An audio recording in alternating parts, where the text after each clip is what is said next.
Namaskar, everybody. Happy New Year. Happy 2022. May you all have a healthy and happy 2022, making your fondest dreams come true. Today, we have the honor of having Shri Gupta, our fellow board member at IHU and a friend and colleague in many different ways. He has been living in South Florida for the last 20 odd years and is a regular participant in the IHU discourses, both leading them and listening to them. So we appreciate his patronage. Today, we are going to be talking about his passions. His passion is yoga, meditation, healthy living, and everything to do with naturally living well. He has been a disciple of many yoga masters, and he has learned from them alternative healing techniques, and he shared those with us. But for today, our topic is going to be millet, the superfood. This used to be an ancient food of ours, and now it is having a rejuvenation. Shri Gupta ji has experimented with this himself, and he will share his own experiences with us. Without further ado, let me welcome Shri Gupta ji, our friend and colleague. Namaskar. Namaskar. Thank you, Shefali ji, for this introduction. So I'll go straight into the millets. Millet, as you know, in Hindi, the most popular millet is really the bajra, and that is found most of northern India. And if you go to southern India, it's ragi, very popular. And in the US, of course, it is millet. And the kind of millet that you find in US is called the proso millet. And you find most of the health food stores would carry some kind of millet or the other in the US. So before we start the actual talk, I would like to start with 3 ohms. This will set up the tone and give a little bit of spiritual flavor to this discussion. So chant with me.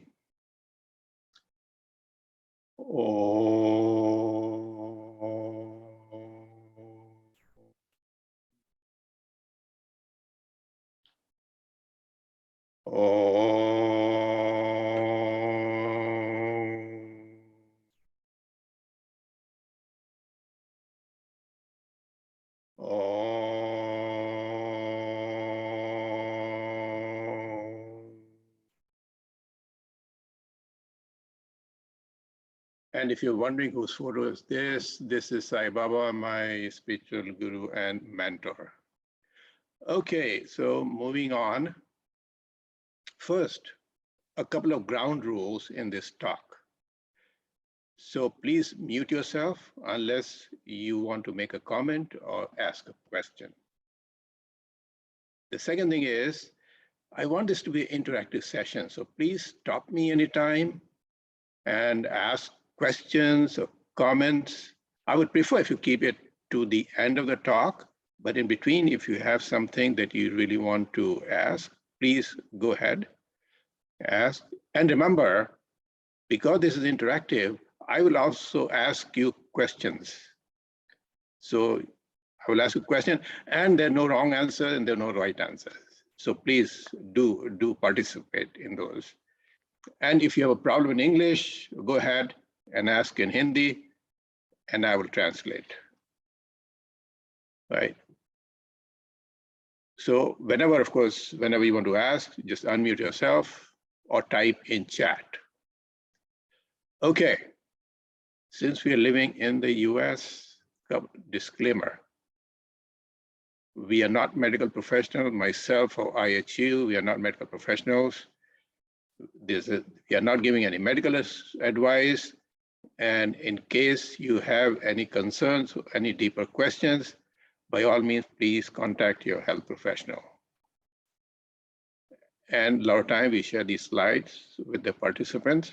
So this is a more detailed disclaimer, but I'm not going to read through it. All right, so now we go into the actual topic, healing with millets. Just remember, millet is not just a food, but it is also a medicine in the sense that it heals the body. It takes away a lot of symptoms and a lot of diseases that you have been carrying the body, known and both unknown, right? So let me just start with some of the experiences with millet, and I'll start with my own first. The important thing to remember, let me just see, I think there's something going on in here. Let me just move this out of, this is okay.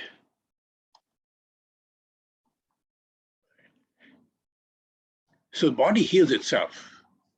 The body is a very, very powerful instrument. It is designed to heal itself. It does not need external medicine or anything else. But we have to give it a chance. You cannot abuse it. We have to use it correctly and it'll keep healing itself. Right. So, I'm trying to, okay.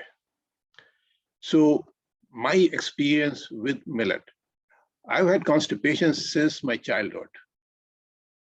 It was, I will tell you, many, many times it used to be a chore. How do I clean my body? And I would sit for like half an hour in the bathroom, and the poo will not pass out, no matter how I tried. So a couple of times in a week, I would have to take, I learned the technique of enema. I would take enemas in order to clear it out. But now, since I've started taking millets, and now I'm 71, so I'm saying I was constipated since childhood. At the age of 71, I could never imagine that this constipation is completely gone. It just, I mean, I just go in the bathroom for 2 minutes and it's all clear. That's it. Big, huge difference. There's another friend of mine, and he's in the South Florida. He lives there, Mahantesh. And he had diabetes. So his A1C was over 8. And then he used millets. When I didn't talk to him, he'd learned about millets himself. And then he cured his diabetes. His A1C came below 5. And if you go in the internet, in YouTube, you'll find so many examples, so many people giving testimonials of how they have healed very complex ailments with the use of millet. All right, so with this introduction, I hope your curiosity has been awakened. How do these millets work, right? And how do we use them? What do I do? Okay, so this is a photograph of Dr. Khader, amazing person. He's the one, he lives in India, in southern India. He's the one who brought this millet out. Millet was getting lost. There were very few people who were really growing the right kind of millets. And he brought it out. He encouraged the farmers to start growing them. He went around, popularized it so people can eat it. And people, once they started seeing that they get healing in their body, the healing effects, then more and more people joined. So now this has really, I think it is just spreading like wildfire, at least in India, and it's spreading outside of India now. So any Indian grocery store you go in the United States, I'm sure that must be true in other countries like UK as well, you will find these millets. Right. Okay, so now how does the millet work? What is the power of millet? You remember, I mean, you know so many things, so many contents of the food. You know about proteins, right? You know about the minerals, your micronutrients. But remember, there are 2 very important ingredients, which are carbs and fiber. So they play a very important role in our food. So I'll go through them. In fact, the proteins are also built out of the carbs. So let's understand these 2 very, very quickly, very high level. How are carbs generated? Right. So, and I'm going to claim this, the energy of the sun shines, it has light and it's a heat. So energy of the sun goes into the plants, and through the plants, it goes into our body. And the carrier is the carb. Okay. So look at this image, photosynthesis. Anybody in the audience, have you heard of photosynthesis and how it works? Yes, Mr. Okay, good. So photosynthesis is you have a plant which has leaves. So the sunlight comes, falls on the leaf. Right? From the roots, as we see at the bottom, from the root, the plant sucks in water. So the water goes up to the leaf, the sunlight falls on the leaf, and in the air, there's carbon dioxide. And where does the carbon dioxide come from? So another question for the audience. Where does the carbon dioxide come from in the environment? Anybody, just unmute yourself. And Space, in space. Space. Anybody else? And any other source? All of us breathing out. Exactly. We all breathe out carbon dioxide, all the animals, human beings, we breathe out so much carbon dioxide. So the plants take the carbon dioxide, sunlight, and the water and convert it into carb, chlorophyll, which again becomes a glucose. And they release oxygen.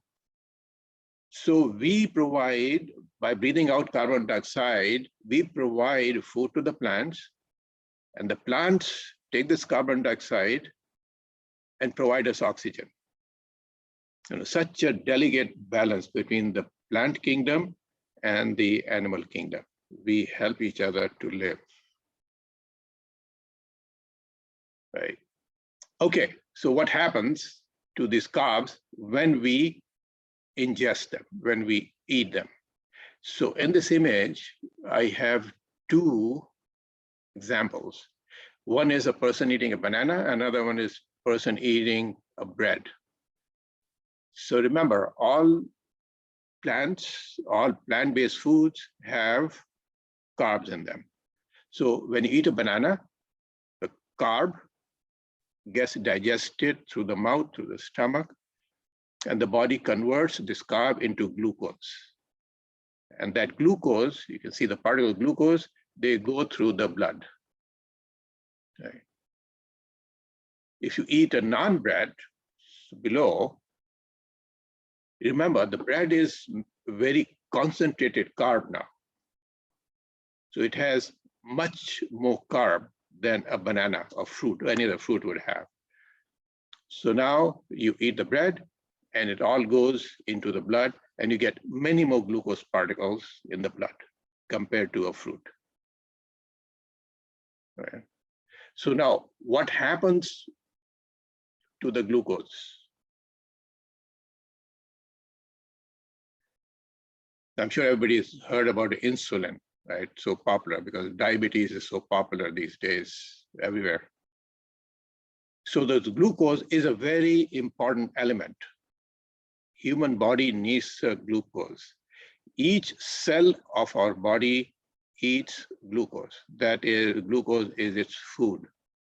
So the blood carries this glucose to each and every cell of the body.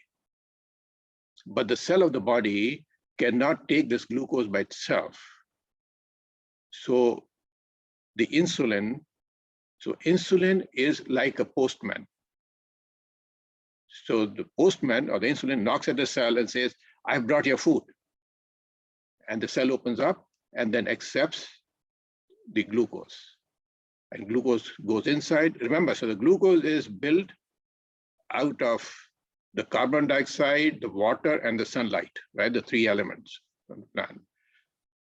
It goes into the cell, and the cell eats it, and is converted back. It releases the carbon dioxide out of it, and that is what we breathe out. The blood carries it out, and we breathe it out. So the cell consumes it. Right. So that is the part of glucose. So carb is so important. right? Okay, now I'm going to talk about fiber. Remember, carb and fiber, these are very, very important for human body, these two things. So fiber, I'm sure everybody has heard about fiber. Right? Now I have a question for the audience. Which foods do not have fiber? Remember, it's a negative question, do not have fiber. So anybody?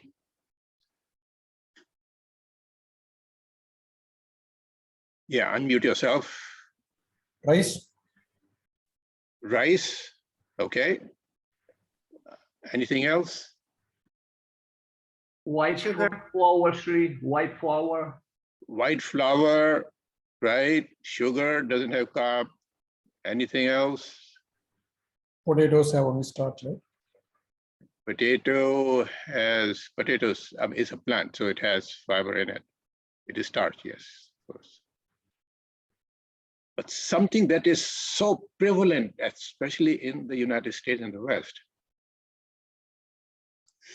So Bread,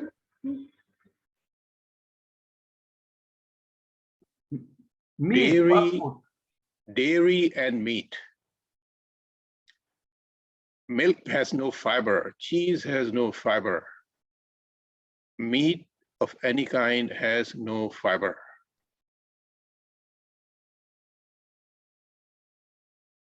But all the plant-based foods, you have fruits, you have veggies, you have nuts, everything, all the cereals, grains, they all have fiber to different extents. Some have more, some have less. Right. So when you're consuming dairy and meat, you are consuming fiberless food.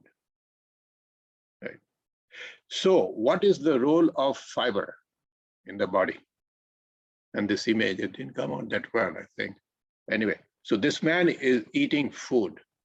On the left-hand side, he's eating foods that have low fiber. So he takes, for example, he eats a bread, which has very small amount of fiber, if any, and much more glucose in it. Glucose really means a carb. So it goes into the body. So the body converts the carb into glucose. Glucose goes into the blood and creates a spike in the blood. Because there's so much glucose, and our blood is trying to take it to each and every cell. And the blood is saying to the cell, hey, take, I brought your food. And the cell says, wow, so much glucose, I cannot eat it. I cannot eat that much. It's like somebody gives you a banana, 12 bananas, and says, eat them now. I mean, you can probably eat it over an hour or so, but eating in a minute, you cannot do that. The same thing the cell says. Now the body has a problem. The body says, oh, my cells can only take so much glucose, but I have another so much glucose left. What do? So body converts it into, you heard these words, cholesterol, fat, undesirable elements, and deposits them in arteries or wherever it finds spots, it deposits them. And that is where the problem starts. But on the right-hand side of this image, if you eat with fiber, food with fiber, so what happens is, so fiber forms a jelly-like substance, and this jelly-like substance absorbs glucose in it and releases the glucose slowly in the blood. So if it releases at the right rate, so the cells in the body can consume them comfortably, then there's no excess glucose. And if there's no excess glucose, there is no excess cholesterol, there is no excess fat, etc. So that is such an important thing. So this is how carb and fiber together take care of the body or spoil the body. So role of the fiber is extremely critical. So carbs are good, but fiberless carbs can be very harmful. All right, so now we are coming to the millets. How do the millets fit into this? So millets, is important to remember, they come in many varieties. They are full of fiber. They have much more fiber than any other grain that that human beings consume. They also have proteins, minerals, vitamins. The other thing is you need a less quantity to become full. So for example, normally if you eat 1 cup of rice a day, you only need half a cup of rice to fill yourself up. Half a cup of millet to fill yourself up. And another very big advantage, environmental. To grow wheat or rice, you need huge amount of water. So 1 kilo of rice would need something like 2,000 to 3,000 liters of water to grow. But if you want to grow millet, it'll only need 10% of that water. Huge difference. So you can grow it on sand. Where there's very little rain, it'll grow almost on a barren land. And it'll grow anywhere. Very cold climate, it'll grow in North America, and very hot climate, it'll grow in Sahara in Africa. So big advantage. So multiple advantages. So human body plus the environment. Okay. So now the kinds of millets and the kinds of grains. So this table is a very good summary. And let me explain how this table works. So this is telling you how the millets compare with the existing grains that we consume, which is wheat and rice is the staple grain. So in this table, the rows have names of different grains. And the columns have the contents. For example, it'll tell you B2, how much B2, B3, and phosphorus, and carbs, and fiber, etc. Right. So this is 100 grams of grain. How many grams of protein, how many grams of calcium, how many grams of fiber, how many grams of carb. Right. And horizontally, it has 3 sections, and they're divided into positive grains on the top, neutral grains, and negative grains. So what it means is, at the bottom, negative grains means they are harmful to the body. That means they create cholesterol and they create fats, etc. Neutral, they just maintain the body at the current level. Positive means they heal the body. So that means you already have cholesterol and fat, they will reduce them. They'll slowly remove them. Right. And look at the columns. So you have the most important column is the right 3 columns. So there's a carbohydrate, which is the carbs, and then the fiber, and the carb to fiber ratio. So for example, the first row says foxtail. This is a foxtail millet. And if you go to the last 3 columns, it says 60.6 carbs, 60.6 grams of carb in 100 grams of the grain. It has 8 grams of fiber. Now I divide 60.6 by 8, it gives me 7.57. So that is the ratio. Now this ratio is very, very important. Ideal situation where the glucose in the blood is released at the right rate so the body cells can absorb them is less than 10. So this ratio should be less than. So last column number should be less than 10. If it is greater than 10, it is not very good for you. Okay. So look at the bottom most. The 2 most, this is the negative grains. And this is the most popular, wheat and rice. Most popular. Look at the right, the ratios, 63 points. So the wheat has 63.5 and rice has 395. The amount of fiber is so small. Remember, the fiber on wheat and rice is on the surface of the grain. The rice that you buy in the market, most of it has been polished. That means that fiber has been removed. So if you look at if you actually look at the ratio for rice, it says 395, but it's probably much, much larger than 395 because once it is polished, all the fiber is gone. You're eating pure carb. Same thing in wheat. Outer shell has most of the fiber. Right?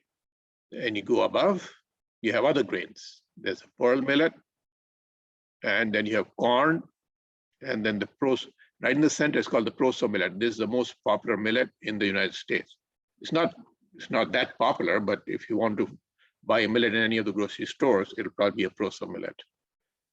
And that is 31.31, the ratio. Still high, but lower than rice and wheat. But if you go to this top, and you probably have not heard, unless somebody has seen my presentation, the 5 millets here, 5 different kinds of millet. These are positive grains: foxtail, barnyard, kodo, little, and brown top. All of them have this ratio less than 10. Very powerful. Right? So let's go a little bit deeper into these 5 positive millets. Right? And also in Indian language, they also call Sri Dhanya. That means, which is translated in English, means the positive grains. Right. So these 5. So one of them is the foxtail millet. The property, so the fiber, so although they have fiber, but each fiber is different in each of the millets. So and the properties of the fiber are such that they detox one system of the body. So foxtail millet detoxes the nervous system. Kodo millet purifies the blood. Barnyard millet, the endocrinal system, all the organs. Little millet, the reproductive system. The brown top millet, the GI system. So if I want to eat millets, I want to detox the entire body, so all the systems. So I would really want to eat all of these millets, not just one. Because each one, although it handles other systems as well, but mainly it will address one system. Foxtail millet will mainly address the nervous system. So when I eat millet, the protocol would be the first 2 days, I would eat little millet or any other millet, right? Foxtail, doesn't matter which one you start with. The next 2 days, the brown top, the next 2 days, foxtail, the next 2 days, kodo, and next 2 days, barnyard. Right. So now by you doing this, I'm addressing all the systems of the body, the entire body. I'm detoxing the entire body. Right. But if you have a specific problem, and I give an example, a prostate problem, somebody has enlarged prostate or cancerous kind of prostate, then you want to address that system much more than the other systems, the prostate system, right? The reproductive system. So then what I would do is, rather than taking each millet for the same number of days, I would use 3 days little millet, then the next day brown top, just for 1 day, foxtail 1. So that means I will just emphasize the little millet for 3 days, much more than the others. So if somebody has arthritis, you'll do something else. Okay. So that is just a very high level protocol. And of course, I'll show you later on, if you have any specific questions, where do you get more information from? There's a website where all this information is available. Right. So this is just an image of some of these millets. Each have slightly different texture, each of these millets. But they're very, very small grains, very, very small grains. So when you consume this millet, how do you consume this? So some guidelines. Each millet must be soaked 6 to 8 hours. The reason is the fiber in these millets. See, in wheat and rice, the fiber is on the surface. In these millets, the fiber is built throughout the grain. So even if you polish them, you cannot get rid of all the fiber in the grain. And that is the beauty of this millet. But because the fiber is throughout inside the grain, you have to activate the fiber, and that's where the soaking is important. You have to soak them 6 to 8 hours, and then the fiber gets activated. Right. Now, if you have a serious symptom in the body, and if as the body goes older, most of people develop something or the other. So if you want to heal something in your body, you have to make sure that you only eat positive millet. Do not eat the negative grains. So do not eat rice or wheat, right? And it's not very difficult to do that because I've done it. The reason is because these millets are very tasty. And anything you make out of wheat or rice, you can make out of millets easily. The other thing that you have to do is throughout the day, use only one kind of millet. So if I'm using little millet today, the whole day, I should only eat if I eat any grain, I should eat only the little millet as a grain. With it, of course, I can use veggies or beans or any other thing. You can combine it with other stuff. But as far as the grains are concerned, only one grain. That'll be one particular kind of millet the whole day. Don't mix, right? And I always said no rice, no wheat, no refined sugar, no animal products to heal your body, right? And the best way to consume, to start the healing process, to eat it as a porridge. And in Indian language, it's called ambali in the north and ganji in the south in India. And I'll show you how we make it. Very easy to make, very, very easy to make, right? The other thing is, remember, any dish that you eat, Indian or Western, you can make it out of this millet. And I've done all of this. You can make rice out of it, pulao out of it, roti, chapati, paratha, bread, cakes, cookies, pizzas, and they're all very, very tasty. Okay. So I'm giving a pause to the millet and just come back to how the human body works. So the human body needs a balance. So if you go to the Chinese system, you need a balance of yin and the yang, right? In the Indian system, you want the Ira and Pingla balance. I mean, there's all kind of balances.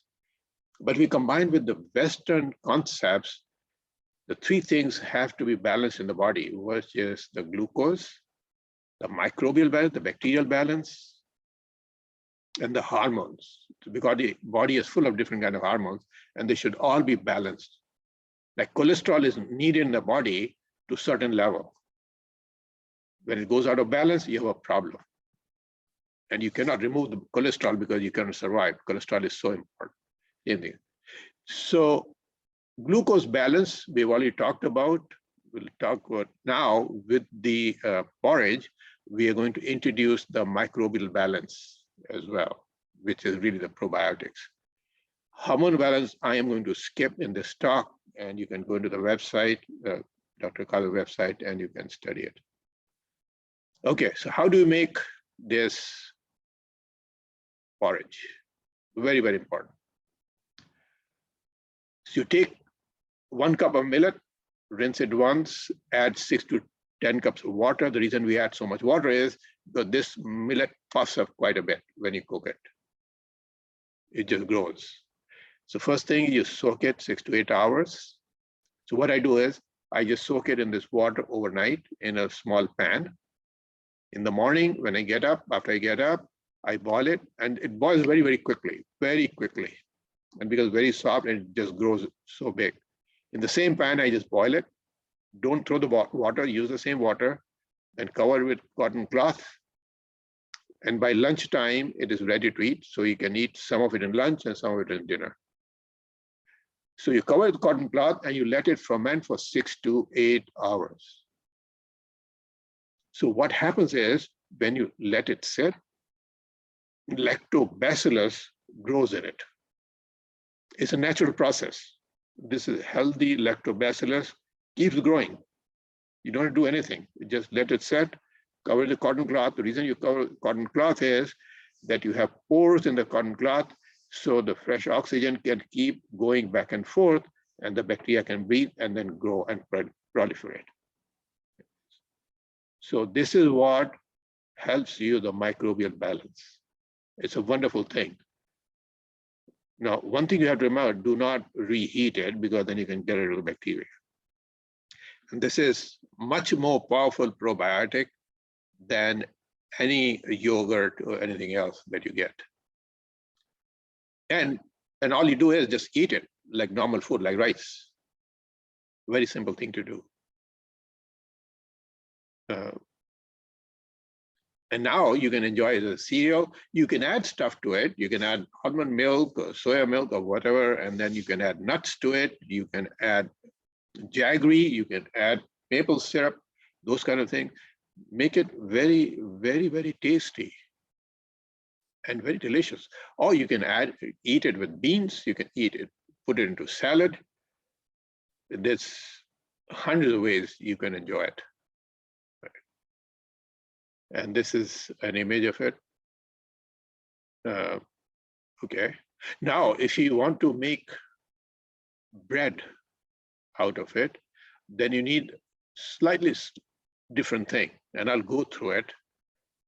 But just want to say that you can, each of these meals, you can include this millet in different forms. And I think most of people will know, those are, the Indians will probably know, those are idlis, pancakes, beans, salads, tortillas, beans of the kind, dals and veggies, soups. I mean, you name it, it is there. Now, when you want to cook chapati or bread, then you have to be a little bit careful because the millets are gluten-free. Because there's no gluten, they don't bind. So if you just take millet flour and you add water to it, it will not bind. You cannot roll it.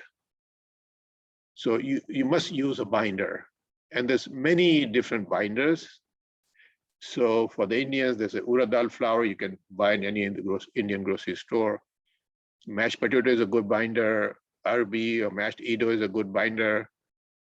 And for the Western bread, you can use psyllium husk, either in the husk form or the powder form. It's also in Indian language called the isabgol, widely available everywhere. Arrowroot, tapioca, cassava, flax seeds, chia seeds, and I use all of them whenever needed. And I'm sure there are more of them. Bananas, mash the banana, it's a very good binder. It'll give you a little sweeter tinge to it. So many ways to do that, right? So what I've shown you is the health benefits of the millets, and then how you cook them, how you consume them. And remember, you're not fasting, you're not giving up anything, more or less.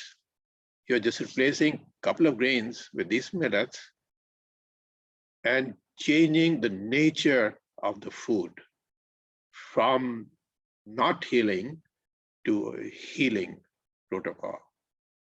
Now, if you want more information on this, there is a website called sirijeevan.org. This is this Dr. Khader's website. And he has all the information that I have just shown here. Plus, he has so many protocols. If you have Lyme disease, what do you do?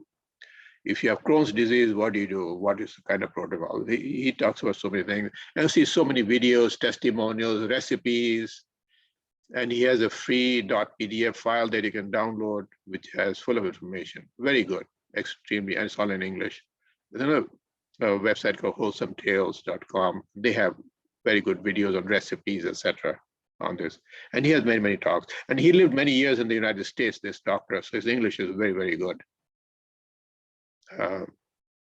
The other question is, where do I buy these millets in the US?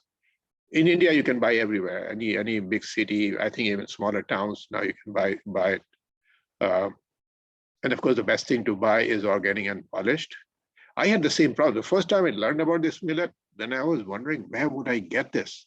And I went to the local Indian grocery store and I was walking around, and one of the shelves, all the millets were there. And the reason they were there is so many people in the US, through their family and friends in India, they learned about this and they started demanding it. And that's why these grocery stores started stocking them. So you'll buy, you can buy it in most of the Indian grocery stores here in the bigger cities.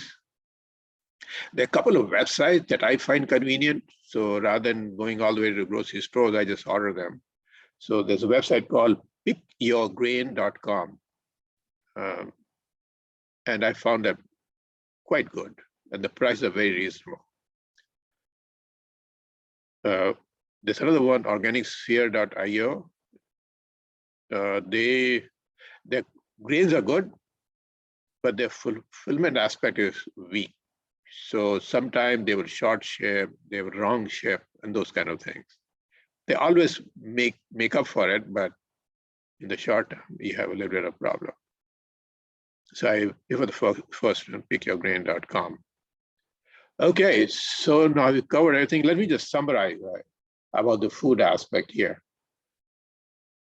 So the best food is that releases the energy of glucose slowly in the bloodstream. So this food should not make you obese or diabetic, right? If it gives you a spike in glucose in the blood, quite likely you will get into obesity and diabetics. So the food should be very rich in fiber. There should be no preservatives. Remember, because these millets grow so easily, they do not need any fertilizer. They do not need a pesticide. Right. Right.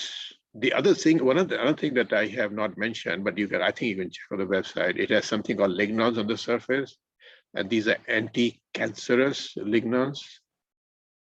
So very powerful stuff. So that is why it's much better to get unpolished millets. And you can go through this, right? So I think most of everybody knows that you don't want processed foods. You just want natural foods. Right? And it can be locally grown. And the beauty of this millet is you can grow it anywhere. And we've tried here I live in St. Petersburg. So St. Petersburg, in one of the farms, we put in the seeds and it just grew. All right. So anytime you want to have any questions, feel free to contact me anytime. This is my email and this is my phone number. And if you forget this, you can always ask IHU, Shefology, or in fact, I think she has been using millets as well. So with that, any questions, any comments? Please unmute yourself.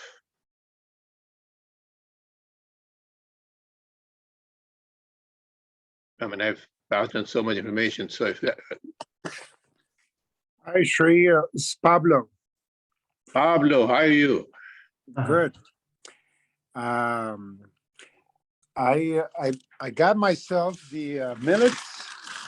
Right. It's one I asked a quick question. I got I'm interested in correcting my prostate. So I looked. I don't know if it was you who told me that the millets are you have to take them in a sequence: little millet, kodo millet, barnyard millet, and foxtail millet. Right. They recommend the little millet for 2 days, then the kodo for 1 day, barnyard for 1 day, and the foxtail for 1 day. I didn't get my foxtail, although I did order it through Amazon. I went to a few Indian stores and I found the first two. The third one the last two I had to order, the barnyard and the foxtail, because I didn't find a place. So I haven't been consistent with it. I started with little, pretty good, and kodo too. I think I sent you a picture of it. So my question is, I don't know if I'm gonna get the foxtail, and I haven't been very consistent with. I try to eat millets every day, but I'm gonna go a second round soon. I was waiting a little bit, so I was eating all the millets until I get my foxtail to start the round again. But does it matter if you're not consistent? That's my real question. Well, so first thing you remember, this is food, right? I mean, you've been Yeah. eating rice and wheat for a long time. Yeah. Yeah, So I what know. I- You're a vegetarian. You don't eat meat, but No. so replacing it, whatever you can replace, is a positive thing. That is the first thing.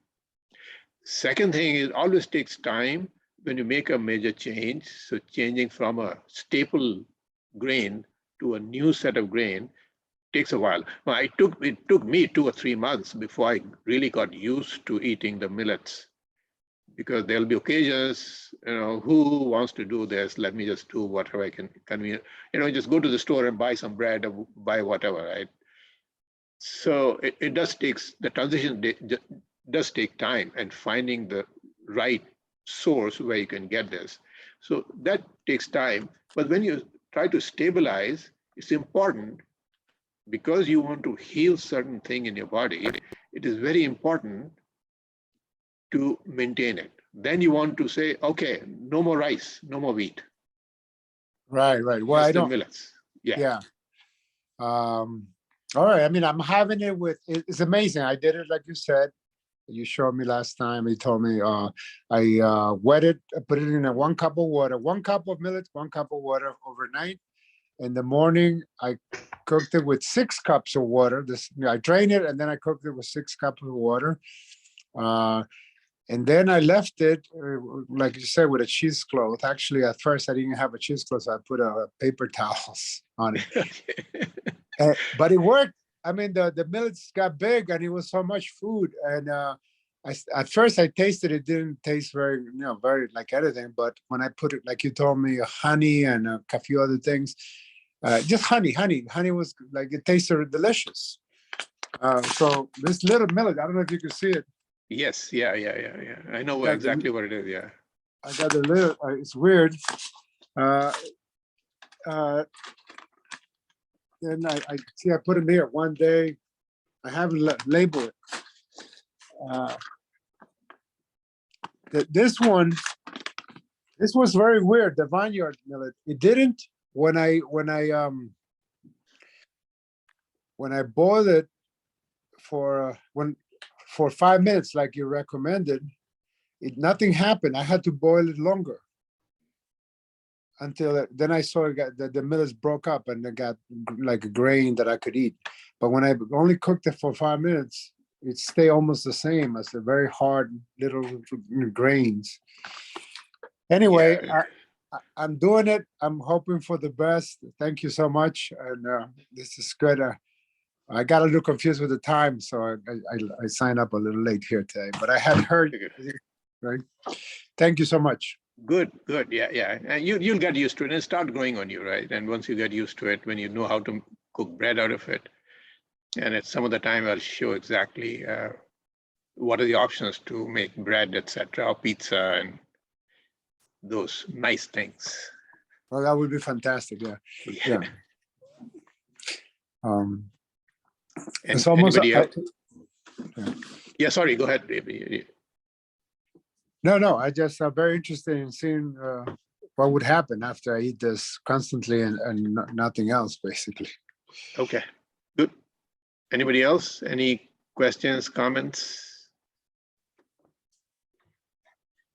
Thank you, Shri. I've been coming a little bit late, but I'm very pleased you're talking about the grains, because I tried proso before, because proso is very popular in Bulgaria. They making to cleaning the floor from this proso, and then actually the grains they're using mostly for the birds. Mostly, yeah, but let's see so many type of millets, because I check on translation. It's mean proso in Bulgarian, just proso, but there is a different sort of it, and I should check the natural shops, or probably I think I should grow in the future. Yes. Well, yeah. Thank you, Carmen, for joining. I mean, this is. And that is the thing. Proso is the most popular in the Western countries, but The countries where you have Indian population, you will, like the UK, I'm sure you'll get in all Indian grocery stores, you'll get these 5 millets, just like the United States. But I'm sure you probably can get some through Amazon or one of those online stores How within do the you, European Union. For How sure, do I will search for that. Yes, yes, I will. Yeah, how do you yeah, spell, how do you spell Brussels? Brussels. How's that word? Brussels, you mean the city of Brussels? No, the grain that Carmen is talking Oh, about. proso. He's talking about proso. Proso. Proso millet. Proso, it's neutral. Yes. PR? OSO. It's in my chart as well. PROSO. Okay. Yeah, the Okay. one you get in the American store is all proso millet. PROSO. Okay. Yeah. Um, It's not one of the healing millets. Okay. I have a question too. Sure. When you're making ambali, the porridge that you talk about, two clarifications. One, do you soak the millet with 1 cup of water or 6 cups of water? You can soak with 1 or 6. Okay, doesn't matter. But when you boil it, it must be at least 6 times the amount of millet because Okay, got it grows so much. All right. And the So- second thing is, can you eat ambali with dal? Let's say can you eat it with hot food? Ambali will be room temperature, not be reheated. However, can you mix a vegetable with it, which is warm, or can you mix grain with it, legume which is warm? That's a very good question because I had the same problem when I started eating it in the beginning because the dal or the beans, sometimes you hear people have beans, was so hot. I would let the beans or the dal cool down a little bit Okay. before I mix it. Okay. So, So you but don't you destroy cannot, the biotics, basically. Yeah. yeah, because you cannot put very hot stuff in your tongue anyway because it'll burn your tongue. So bring it out to lukewarm, then you mix it and then you eat it because I put my sabji and the veggies also in it. I mix the whole thing and eat it. Cool. And would that help with gastritis and acid reflux? A lot of people have that issue. Acid reflux, all that is really a stomach problem. This will work like magic. It will take some time depending on the age and how long the symptom existed and what are the other what in English is called the comorbidities. What are other things going on in the body? But I tell you, I had so many symptoms, but my constipation at this age is something and take care of my constipation. And I tell you, I could never imagine if I describe, I don't want to describe it, the kind of poo that goes through. It is so smooth, so clear. It's like a snake coming out. Right? Wow. Nice. Yeah, the ideal situation. And once that happens, the acid reflux, the heartburn and all that, they'll start disappearing. Good to know. I'm going to restart my journey again with the new year. So I really do appreciate, and we'll continue with the questions, but I do, on behalf of IHU, really appreciate you giving us a refresher on this. We needed it. So thank you. I know, all of us need reminders. Yes, thank you. Shri, a quick question. I got Sure. myself finger millets. I don't know if you can see it. Yes, so finger millet is also called the ragi. It's not one of the healing millets, but it's not bad. I use it sometimes, but I use it in a flour form. Okay, now this is in millets form, the little grain. The question is, can I mix this with the other millets once they're all cooked and done? You could, yeah, you could Okay, a little bit. so But it's I would- okay if I mix. Yeah, I would grind it and make a dosa out of it normally. But maybe offline I can tell you sometime, right, what it is, how to use it. They say, you asking me something? No, I'm saying offline, maybe I can tell you exactly some of the recipes using these finger millets and other things to make dosa and chapati kind of things. Okay, okay, that would be fantastic. Yeah, thank Yeah. you. Sure. Thanks. Sure. Hi, Shri. This is Stu. I have a quick question for you. Yes, too. Okay, you gave a good explanation of making the porridge with the 1 cup to 6 to 10 cups of water, soaking 6 to 8 hours, boiling it 3 to 5 minutes, and covering it with a cotton cloth and let it ferment. The question to clarify is, when you soak it, after you put the 6 to 10 cups of water and you soak it for 6 to 8 hours, you do not discard the water and put fresh water. You're using the existing water to boil it. Exactly. Yes. Yes. Do not discard the water. Use the same water. And another point to remember: 1 cup, it will puff up to 6 or 7 cups. And if you are single, alone in the family, there's no way you can consume it even in 3-4 days. I'm using 1 cup as an example because 6-7 cups of rice is a huge amount of rice for a single individual to consume. So normally you'll probably soak maybe 1/6 of a cup or something. Right. So it puffs up to 1 cup, and that's probably you can consume 1 cup. And slowly over a period of time, you'll get used to it. What is the right quantity for you? I mean, I take maybe less than 1/6 of a cup that I soak.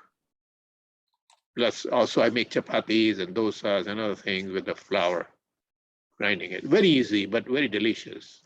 And all my family, they're used to it. Everybody eats it now. Excellent. Okay, great. Thank you. Well, I have Sure. to ask about that.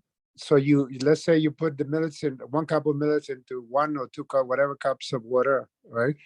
Then I'll leave it overnight, and the next morning you drain it or you don't drain it? No, don't drain it. Oh, okay. So I was draining it. So Yeah, yeah. so It- then put 5 cups of water or 6 cups of water to boil, and then put everything inside.